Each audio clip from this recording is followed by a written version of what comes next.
Hello,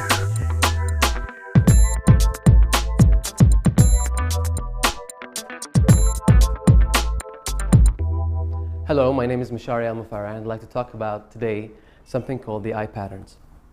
I'm sure that anybody would like to know how people think and how people move their eyes in certain directions and think. And today we would like to know a little bit about when people move their eyes around and think, what exactly they're thinking. Eye patterns has been well known starting from 30 years from now. And they have been studying a lot about eye patterns and how they have evolved and how people think using their eyes. Every time we ask someone a question, he moves his eyes around. And moving your eyes to a certain directions means something. Today, I've always wanted to ask people how they think. And when they answer the question, they move their eyes around.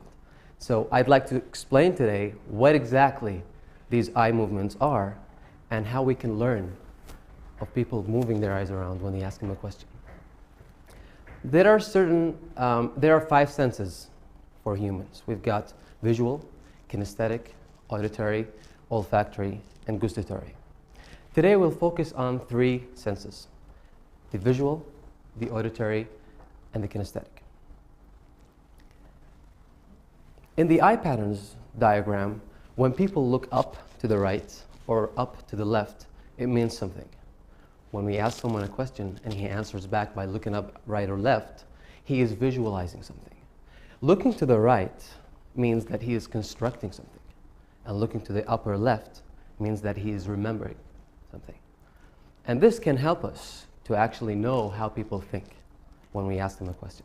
Whether they're constructing something, imagining something that never happened, or they are remembering something that actually happened. Horizontally, when people move their eyes to the left or to the right, it means something too. When we ask the question to someone like, what is the last thing I just asked? And what is the last thing I just said? Most people move their eyes to the right or to the left. People moving their eyes to the left, horizontally, means that they are remembering what I said. And people moving their eyes to the right means they are constructing. And talking about the lower quadrant of the eyes movement. When people look down to the left, this means they are actually talking to themselves. It's called AD, auditory digital. People usually talk to themselves in this quadrant. And when they look right to the left, they usually access their kinesthetic, which is accessing their feelings. When people are sad, people are not feeling well, they always access their emotions, and so they look down to the right. This is basically the eye movement of the human mind. People think from their eyes. The eyes can help us a lot know what people think. And so I'd like to share that with you today, and I'm sure when you try it once with someone, especially if this was a loved one or someone, if you're in a relationship or with a colleague or someone that you know, and want to know what actually he's thinking or she's thinking, I suggest that you use these quadrants and the eye patterns to know more and see the magic. Thank you very much.